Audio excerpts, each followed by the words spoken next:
Hello everyone, Anant academy of mathematics Gurugram में आपका स्वागत है। मैं योगेश शर्मा आज आपको कराऊंगा एक्सरसाइज 4.4 जिसमें है डी मॉर्गन्स लॉ या डी मॉर्गन्स टेस्ट। ये टेस्ट तब लगता है जब आपका राबी टेस्ट फेल हो जाता है। पहले मैं एक्सरसाइज के क्वेश्चन कराऊंगा, उसके बाद इस टेस्ट का मैं प्रूफ कराऊंगा। तो अंत तक ध्यान से देखिए ताकि आप क्वेश्चन को समझ सकें और उस प्रूफ को भी अच्छे से समझ सकें। अब इसमें जो क्वेश्चन नंबर 1 है वो क्या है? एक्सरसाइज है आपकी 4.4। क्वेश्चन 1 है 1 plus 2 square upon 3 square plus 2 square into 4 square upon 3 square into 5 square, फिर 2 square 4 square 6 square upon 3 square 5 square 7 square and so on. सबसे पहले तो हम इस टर्म को नेगलेक्ट करेंगे क्योंकि जब हम nth टर्म बनाएंगे तो ये प्रॉब्लम क्रिएट करेगा। इसलिए इनफाइनाइट जब टर्म होती है उनमें से हम 1 की वैल्यू हटा भी दें तो कोई फ़र्क नहीं पड़ने वाला। फिर नेगलेक्टिंग फर्स्ट टर्म लिख देना, उसके बाद A N banana. A N बनाने का सिंपल सा तरीका है, ये देखो फर्स्ट वाले में 2 है, सेकंड वाले में 2 का प्रोडक्ट है और 2 और इंटू 4 है, थर्ड वाले में 3 का प्रोडक्ट है 2 4 6, यानी कि एक प्रकार से ए पी बन रही है। A plus n minus 1 into d का फॉर्मूला यूज़ करोगे तो आपके पास nth टर्म, वैसे भी ये इवन नंबर है, इवन नंबर की nth टर्म 2n होती है, लेकिन स्टार्टिंग 2 से और इसलिए 2 square 4 square 6 square and so on करके 2n के स्क्वायर तक जाओगे आप। और डिनोमिनेटर में 3 square 5 square 7 square and so on करके 2n प्लस 1 के स्क्वायर तक जाओगे, क्योंकि जब 3 से स्टार्टिंग होती है तो ऑड टर्म की nth टर्म होती है 2n प्लस 1। अब हम क्या करेंगे, an प्लस 1 निकालेंगे।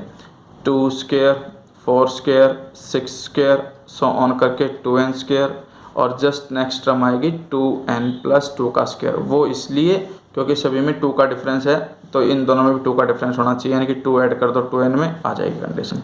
डिनोमिनेटर में आपके पास 3 square 5 square 7 square so on करके 2n प्लस 1 का स्क्वायर और 2n प्लस 3, इसमें भी 2n प्लस 1 में जब मैं 2 ऐड करूँगा तो नेक्स्ट टर्म आ जाएगी। अब हम क्या करेंगे, an को an प्लस 1 से डिवाइड करेंगे। डिवाइड करोगे तो तुम देखो ये पूरे का पूरा जो ब्लॉक बनेगा इस पूरे ब्लॉक को कैंसिल कर देगा, सिर्फ ये 2 टर्में बचेंगी, वो भी इसके अपॉन में, यानी कि रेसिप्रोकल करके 2n प्लस 3 का स्क्वायर न्यूमिनेटर में चला जाएगा और 2n प्लस 2 का होल स्क्वायर नीचे आ जाएगा।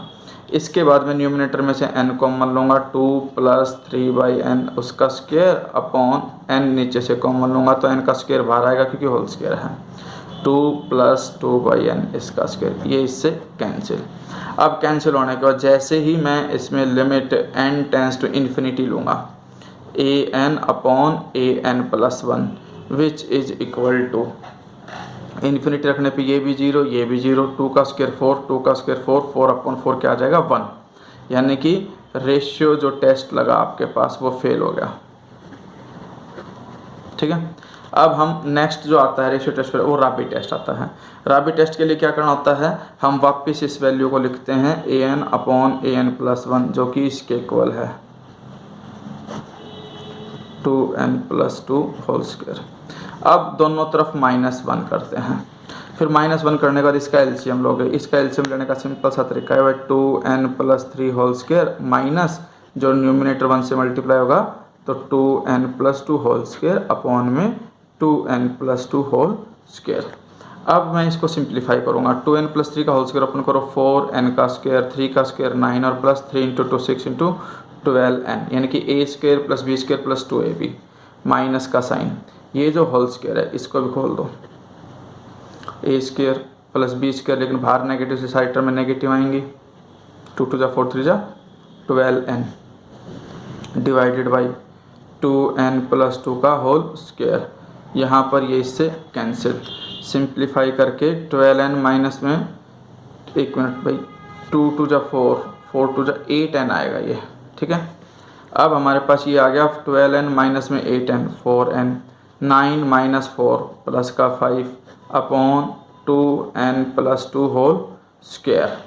अब हम इसमें क्या करते हैं, इसमें भी न्यूमिनेटर मतलब दोनों तरफ जो an upon an plus 1 minus 1 है, इधर अगर मैं n से मल्टीप्लाई करता हूँ तो इसको भी मैं n से मल्टीप्लाई करूँगा, क्योंकि राबी टेस्ट के अंदर दोनों तरफ -1 होने के बाद जो भी टर्म बचेगी उसको दोनों तरफ n से मल्टीप्लाई करोगे। अब आप क्या करोगे, न्यूमिनेटर में से n कॉमन ले लोगे तो n स्क्वायर बाहर आ जाएगा, 4 प्लस 5/n। फिर डिनोमिनेटर में भी n बाहर ले लोगे तो n स्क्वायर 2 प्लस 2/n इसका होल स्क्वायर, ये इससे कैंसिल। अब जैसे ही मैं इसमें limit n tends to infinity लूँगा, n tends to infinity n an upon an plus 1 minus 1 is equal to limit infinity रखते ही 5 अपॉन इन्फिनिटी 0, 2 अपॉन इन्फिनिटी 0, ये तो 4 है ही, डिनोमिनेटर में 2 का स्क्वायर भी 4 होता है, 4 अपॉन 4 1 आ जाएगा। राबी टेस्ट ऑल्सो फेल।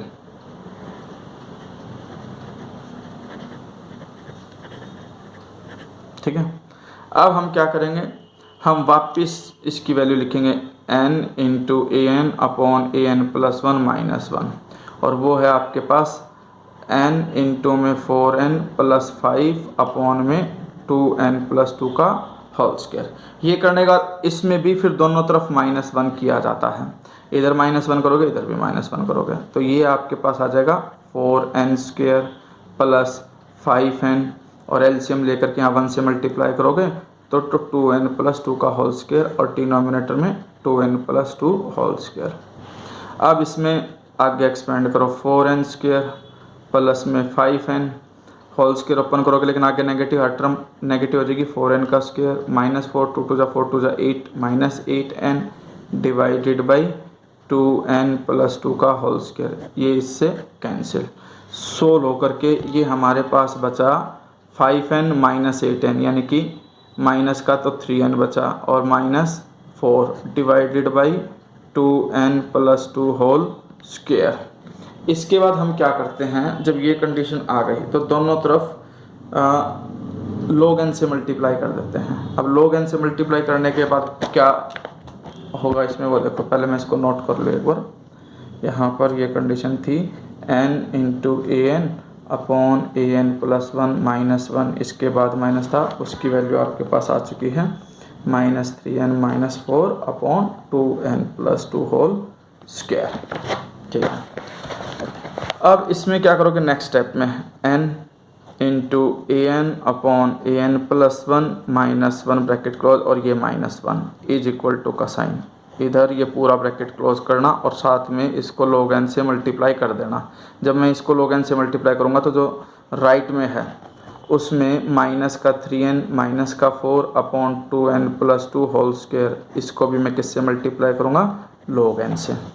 अब इसमें देखो ये n कॉमन लो, इसमें से n कॉमन लिया, -3 माइनस 4/n, डिनोमिनेटर में से भी n कॉमन लोगे, n का स्क्वायर बाहर आएगा, 2 प्लस 2/n स्क्वायर, स्क्वायर इसलिए बाहर गया n का क्योंकि यहाँ पे ब्रैकेट में होल स्क्वायर था, तो n का स्क्वायर बाहर आएगा, इससे ये कैंसिल, इनटू में log n। अब -3 माइनस 4/n अपॉन में 2 प्लस 2/n, इसका स्क्वायर है ही, इनटू में log n, ये जो बाहर एक n बच गया था ये मैं इस log n के अपॉन में लिख देता हूँ। ठीक है, अब जैसे ही मैं taking limit n tends to infinity लूँगा तो n into a n upon a n plus 1 minus 1 bracket close -1, और इनटू में क्या था, log n। तो ये प्रोसेस ध्यान रख लेना पूरी की पूरी, डी मॉर्गन टेस्ट में पहले ये निकालोगे, फिर -1 करोगे, n से मल्टीप्लाई करोगे, फिर -1 होगा, फिर log n से मल्टीप्लाई होगा। जैसे मैं इसमें लिमिट रखता हूँ तो ये तो आपके पास हो गया 0, ये भी हो गया 0, ये तो -3, ये अपॉन में 4 -3 अपॉन 4 हो गया, लेकिन log n अपॉन n जो है लिमिट इन्फिनिटी पर 0 होता है। वो क्यों 0 होता है वो मैं आपको यहाँ बता देता हूँ कि जब मैं limit n tends to infinity log n by n करता हूँ तो इन्फिनिटी बाई इन्फिनिटी फॉर्म आती है, और एल हॉस्पिटल रूल क्या कहता है, log n का डेरिवेटिव 1 अपॉन n, इस n का डेरिवेटिव 1, अब इन्फिनिटी रखूँगा इसके अंदर तो 1 अपॉन इन्फिनिटी 0, यानी कि ये जो चीज़ थी मैंने प्रूफ करके दिखा दी कि log n बाई n की वैल्यू 0 होती है। अब 0 इंटू समथिंग कुछ भी होगा वो 0 ही आएगा, और 0 होता है लेस देन 1। अब डी मॉर्गन्स टेस्ट भी ऐसे ही है, अगर आपके पास पूरा सोल्व होकर के वो लेस देन 1 आता है तो हम कहेंगे डाइवर्जेंट है, कि भाई therefore by De Morgan's test series an is equal to 1 से इन्फिनिटी इज डाइवर्जेंट। ठीक है, अगर ये वैल्यू ग्रेटर देन 1 आती तो मैं कहता कि कन्वर्जेंट है, और इक्वल टू 1 पे ये टेस्ट भी फेल हो जाता है। फिर हम कोई और टेस्ट देखते कि क्या हो सकता है। ठीक है, अब इसमें जो बाकी के क्वेश्चन है उनकी प्रोसेस पूरी की पूरी ऐसे ही है जैसे मैंने ये किया। मैं हर एक की nth टर्म आपको समझा देता हूँ कि किस तरह से होगी। अब आता है आपके पास सेकंड क्वेश्चन। सेकंड क्वेश्चन में यह है कि भाई देखो 1 प्लस में a इंटू में 1 माइनस ए अपॉन 1 स्क्वेयर, फिर 1 प्लस ए 1 माइनस ए 2 माइनस ए अपॉन में 1 square 2 square and so on, इस तरह से जारी है टर्म है। ठीक है, तो सबसे पहले तो जो इसकी nth टर्म है ना, बस उसको बड़े ध्यान से देखना कि कैसे बनाई गई है। हमारे पास इस तरह से टर्म इंक्रीज हो रही थी। देखो ये था, पहली टर्म 1 थी, फिर a इंटू में 1 माइनस ए अपॉन में 1 स्क्वायर था, फिर इसके बाद एक टर्म इधर इंक्रीज हुई, एक टर्म उधर इंक्रीज हुई, 1 प्लस ए इंटू ए 1 माइनस ए और 2 माइनस ए अपॉन में 1 स्क्वायर 2 स्क्वायर। ठीक है, फिर प्लस का साइन था। अब एक टर्म और इधर इंक्रीज होगी तो 2 प्लस ए 2 प्लस ए 1 प्लस ए और इधर 1 माइनस ए 2 माइनस ए और उससे नेक्स्ट टर्म क्या है कि 3 माइनस ए होल के अपॉन में 1 स्क्वायर 2 स्क्वायर 3 स्क्वायर, इस तरह से ये चलती जा रही है। तो इसको ध्यान में रखते हुए हम ए एन कैसे बनाएंगे। सबसे पहले तो नेगलेक्टिंग फर्स्ट टर्म कर दो। ये जो टर्म है इस टर्म में देखो कि यहाँ से अगर मैं ए से स्टार्टिंग करता हूँ तो यहाँ पे 2 है और वहाँ पर 3 है, यानी कि थर्ड टर्म के अंदर लेफ्ट में 2 तक जा रहे हो आप और राइट में 3 तक जा रहे हो। तो nth टर्म में लेफ्ट में n-1 तक जाओगे और राइट में n तक, यानी कि कहने का मतलब ये है कि यहाँ पे देखो थर्ड टर्म थी, यहाँ पे 2 था, तो nth टर्म में n-1 और प्लस a लिखोगे और फिर एक एक टर्म घटती चली जाएगी, 1 प्लस a इंटू ए और इधर 1 माइनस ए 2 माइनस ए 3 माइनस ए और इधर बढ़ते बढ़ते लास्ट टर्म जैसे कि थर्ड टर्म में 3 माइनस ए हो रहा है तो nth टर्म में n माइनस ए तक जाएगी ब्रैकेट और अपॉन में ये 1 स्क्वायर 2 स्क्वायर 3 स्क्वायर, थर्ड में 3 का प्रोडक्ट रहता है यानी कि n में 1 स्क्वायर 2 स्क्वायर 3 स्क्वायर सॉन करके n स्क्वायर तक जाओगे। ये तो आ गया an। फिर हम निकालेंगे an प्लस 1 निकालने का सिंपल सा तरीका ये बिल्कुल एज इट इज लिख दो, एक टर्म इधर इंक्रीज कर दो एक उधर इंक्रीज कर दो। इधर इंक्रीज करने का मतलब होगा n प्लस ए, फिर n माइनस 1 प्लस ए हो गई एक टर्म इधर इंक्रीज, फिर ये डॉट डॉट करके 1 plus A 1 minus A 2 minus A so on करके n माइनस ए और एक टर्म इधर इंक्रीज कर दी n प्लस 1 माइनस ए और divided by 1 square 2 square 3 square so on करके n स्क्वायर और जस्ट नेक्स्ट टर्म हो जाएगी n प्लस 1 का स्क्वायर। अब जब मैं an को an प्लस 1 से डिवाइड करूँगा तो तुम देखोगे पूरे का पूरा ब्लॉक बिल्कुल एज इट इज़ सारे का सारा इससे कैंसिल हो जाएगा, यानी कि ये टर्म और आपके पास ये पूरा कैंसिल होने के बाद एक टर्म ये बचेगी, एक टर्म लास्ट की बचेगी और एक टर्म ये बचेगी और वो इसके अपॉन में इसलिए रेसिप्रोकल हो जाएगा, यानी कि n प्लस 1 जो है उसका स्क्वायर न्यूमिनेटर में आएगा, नीचे n प्लस ए और n प्लस 1 माइनस ए ये आएगा। इसके बाद फिर वही प्रोसीजर है, n ऊपर से कॉमन ले लो तो n स्क्वायर बाहर आ जाएगा, 1 प्लस 1 बाई n इसका स्क्वायर, डिनोमिनेटर में भी n एक इसका बाहर n स्क्वायर बाहर आ गया, 1 प्लस ए बाई n और 1 plus 1 by n minus a by n और ये इससे कैंसिल। लिमिट इन्फिनिटी रखते ही limit n tends to infinity a n upon a n plus 1 is equal to ये जीरो ये जीरो ये जीरो ये जीरो, यानी कि ऊपर भी 1 नीचे भी 1 तो 1 आ गया। 1 आने का मतलब रेशियो टेस्ट फेल। अब रेशियो टेस्ट फेल होने के बाद राबी टेस्ट पे जाओगे आप। राबी टेस्ट के लिए आप क्या करोगे, इसमें देखो आप ध्यान से, आप इसमें सॉल्यूशन में देख लो, ये सिंप्लीफाई करके मल्टीप्लाई करके ए n upon a n plus 1 की वैल्यू आ गई ये। अब मैंने दोनों तरफ -1 किया, फिर मैंने एलसीएम लिया, एलसीएम लेने के बाद जो कैंसिल हो सकता है कैंसिल कर दो, एन स्क्वायर से n square cancel, 2n minus n n बच गया प्लस 1 और ये आपका minus a plus a square, denominator में जो था वो एज इट इज़। फिर हमने क्या किया, दोनों तरफ एन से मल्टीप्लाई कर दिया, फिर न्यूमिनेटर से एन कॉमन लिया, डिनोमिनेटर से एन कॉमन लिया, ये एन स्क्वायर से एन स्क्वायर कैंसिल, जो बचा उसमें जैसे ही मैं इन्फिनेटर कहूँगा तो ये भी जीरो ये भी जीरो, 1 अपॉन 1 1, यानी कि रेशियो जो राबी टेस्ट है वो भी अब हो गया फेल। अब राबी टेस्ट फेल हो जाता है, हम वापस उसी वैल्यू पे आते हैं n into a n upon a n plus 1 minus 1, यानी कि n कॉमन लेने से पहले वाली वैल्यू।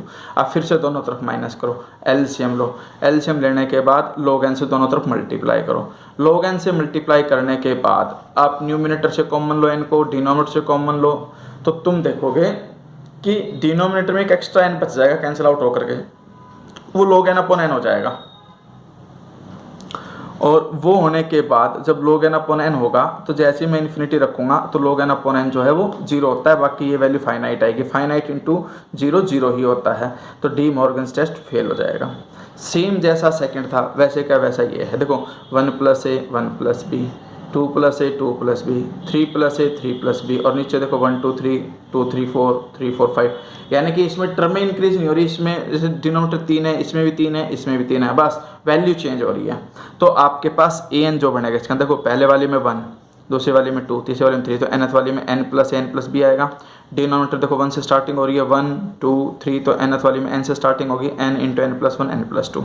उसके बाद वही है an आ गया। an + 1 का मतलब जहाँ कहीं भी n है वहाँ n + 1 रख दो। ये n + 1, ये भी n + 1, ये n + 1, ये n + 2, ये n + 3 लिख दिया। लिखने के बाद फिर हम क्या करेंगे, an को an + 1 से डिवाइड करोगे, ऊपर से n कॉमन आएगा, नीचे से n कॉमन आएंगे, वो n³ से n³ कट के फिर जो भी कुछ बचेगा उसमें इन्फिनिटी रख दो। Ratio test fail. जब रेशियो टेस्ट फेल हो जाएगा तो वापस यहाँ पर आओगे, फिर दोनों तरफ -1 करोगे, दोनों तरफ -1 करके एलसीएम वगैरह लोगे, सिंप्लीफाई करोगे तो आपके पास राबी टेस्ट भी फेल हो जाएगा। और जब राबी टेस्ट भी फेल हो जाएगा तब हम क्या करेंगे, वापस -1 करेंगे, फिर से एलसीएम लेंगे, सिंप्लीफाई करेंगे और कॉमन लेकर के n आपके पास log n अपॉन n की एक फॉर्म बना देंगे। बाकी सारा इस तरह से लिखेंगे कि इन्फिनिटी रखते ही 0 हो जाए और कोई फाइनाइट वैल्यू आपके अलग से बच जाए। तो इसमें भी वही है, बस log n अपॉन n जो है आपका 0 हो जाएगा, 0 × समथिंग 0, और <1 के लिए डी मॉर्गन्स टेस्ट कहता है कि डाइवर्जेंट है। सेम टू सेम ऐसा ही ये नेक्स्ट है। इसमें बस अंतर इतना है कि पहले में एक टर्म है, दूसरे में 2 टर्मों का प्रोडक्ट है, तीसरे में 3 टर्मों का प्रोडक्ट। तो इसमें an में nth टर्म का प्रोडक्ट होगा भाई a + 1 a + 1 a + 2, तो nth में कहाँ तक जाएगा, देखो ध्यान से, थर्ड वाली टर्म में 2 तक गए तो nth वाली टर्म में n-1 तक, क्योंकि एक स्टेप कम हो रहा है। मतलब थर्ड वाली टर्म में 2 है, यानी कि 3 - 1 2 है, तो n वाली टर्म में n-1 पे जाओगे आप। अब an आ गया, फिर an + 1, यानी कि इससे जस्ट नेक्स्ट टर्म लिख देना, फिर डिवाइड कर देना। डिवाइड करने के बाद ये तो सारा कट जाएगा, लास्ट वाली टर्म बच जाएगी, उसका रेसिप्रोकल लिख देना, कॉमन ले लेना, फिर लिमिट इन्फिनिटी रखते ही आपके पास क्या आ जाएगा 1। Ratio test fail. Same way में राबी टेस्ट फेल हो जाएगा, फिर आपके पास log n से मल्टीप्लाई करके डी मॉर्गन्स टेस्ट आपका आ जाएगा, और इसमें जो वैल्यू ये भी आपका क्या कहेगा 0। लेकिन इसमें राबी टेस्ट में खास चीज़ ये आई थी कि जब हम राबी टेस्ट पे जाते हैं तो ये देखो b - a अपॉन में 1 + a/n बना था, इसमें इन्फिनिटी रखते तो 0 गया, b - a आया। अब b - a का हमें पता नहीं कि वो >1 है कि <1 है, तो हम दोनों केसेस लिखेंगे। अगर b - a >1 है तो हम कहेंगे सीरीज कन्वर्जेंट, अगर b - a <1 है तो हम कहेंगे कि सीरीज इज डाइवर्जेंट, और b और a दोनों इक्वल हो जाते हैं तो हम कहेंगे ये राबी टेस्ट भी फेल। अब हम जहाँ कहीं भी b है वहाँ पर a को रख करके चलेंगे कि भाई b - a = 1 है, तो b की वैल्यू में a + 1 लिख सकता हूँ, a + 1 लिख दूंगा मैं b की वैल्यू, और फिर उसको उस हिसाब से सॉल्यूशन करूँगा तो आंसर आ जाएगा आपके पास। ठीक है, अब इसके प्रूफ को देखिए, इसके प्रूफ को किस तरह से करना है आपको। प्रूफ बिल्कुल सिंपल सा है इसका, De Morgan's and pattern test का। वो ये दे रखा है हमें, सीरीज n = 1 से infinity an is a series of positive terms such that limit n tends to infinity n dot an upon an + 1 - 1 into log n = l। l > 1 तो convergent, <1 तो divergent. अब केस 1, l अगर >1 है तो हम एक p choose करेंगे जो >1 हो, और p और l और 1 के बीच में। बस इसके अंदर ये बात ध्यान रखना कि bn हम ये चूज करेंगे डी मॉर्गन कि bn = 1/n into log n की पावर p। ठीक है, ये राबी टेस्ट में और आपके पास डी मॉर्गन्स में 2 अलग अलग चीज़ें हैं जिनमें आपको ध्यान रखना है कि हमें bn क्या लेना है। और जनरली ये जो है आपका p अगर >1 है तो आपके पास ये कन्वर्जेंट होता है। इसका कन्वर्जेंट जो है वो एक अलग तरीके से निकल करके आता है। अभी इसको ध्यान रखो कि ये टर्म कन्वर्जेंट होती है। अब सीरीज n = 2 से infinity bn is convergent series. अगर ये सीरीज कन्वर्जेंट है तो an भी कन्वर्जेंट होगी if an upon an + 1 > bn upon bn + 1। तो सेम वही प्रोसीजर होगा, an ये रहा, अपॉन में an + 1 लिखा, ग्रेटर देन का साइन लगाया, बी एन तो ये है ही, बी एन प्लस वन का मतलब होगा आपके पास 1/n+1 इंटू log n+1 की पावर p। अब इसको इससे डिवाइड करोगे तो ये टर्म न्यूमिनेटर में चली जाएगी, वो डिनोमिनेटर में रहेगी, ये कंडीशन हो गई। इसके बाद ये n+1/n को तो मैं लिख सकता हूँ n/n करके 1 और 1/n। इधर n कॉमन ले लिया तो log n ब्रैकेट में बच जाएगा 1+1/n, और डिनोमिनेटर में ये तो बाहर लिख दिया गया, ये log रहा, और जो पावर दोनों की p थी होल पावर p लिख दी। इसके बाद ये log x into y, log x plus log y। उसके बाद जो ये log वाली सीरीज है इसका एक्सपेंशन कर दिया log 1+x वाले फॉर्मूले से, x minus x square by 2 plus x की 3/3 एंड सो ऑन। इसके बाद इन्होंने क्या किया, log n जो था सेपरेट सेपरेट डिवाइड कर दिया सबको, सेपरेट सेपरेट डिवाइड करने के बाद 1+1/n ये तो है ही। अब हमारे पास ये देखो ये 1 है, ये पूरे का पूरा एक x मानो, और इसमें बाइनोमियल एक्सपेंशन लगा दिया। और बाइनोमियल एक्सपेंशन किस तरह से लगता है वो देखो आप, कि भाई आपके पास अगर ये टर्म है, मान लो 1+x की पावर p है, तो उसको मैं 1+px plus p into P minus 1/2 factorial x का स्क्वायर एंड सो ऑन ये लिख सकता हूँ। इसने बस इतना कर रखा है कि ये जो पहली दो टर्म हैं ये एक x मान लिया, इसको नेगलेक्ट कर दिया। 1+x की पावर p है तो 1 एज इट इज, प्लस में p इंटू में x, प्लस में p into P minus 1/2 factor and so on, इस तरह से कर रखा है इसने। ये करने के बाद इसने टर्म बाई टर्म मल्टीप्लाई किया है, पहले 1 से मल्टीप्लाई कर देना, फिर 1/n से मल्टीप्लाई कर देना, फिर उसको एक सिस्टमेटिक प्रोसेस में लिख देना, जैसे इन्होंने लिख रखा है 1 प्लस में 1/n, क्योंकि ये तो 1 इससे मल्टीप्लाई होकर के आएगा ही, फिर टर्म बाई टर्म मल्टीप्लाई करके ये कंडीशन आ जाएगी।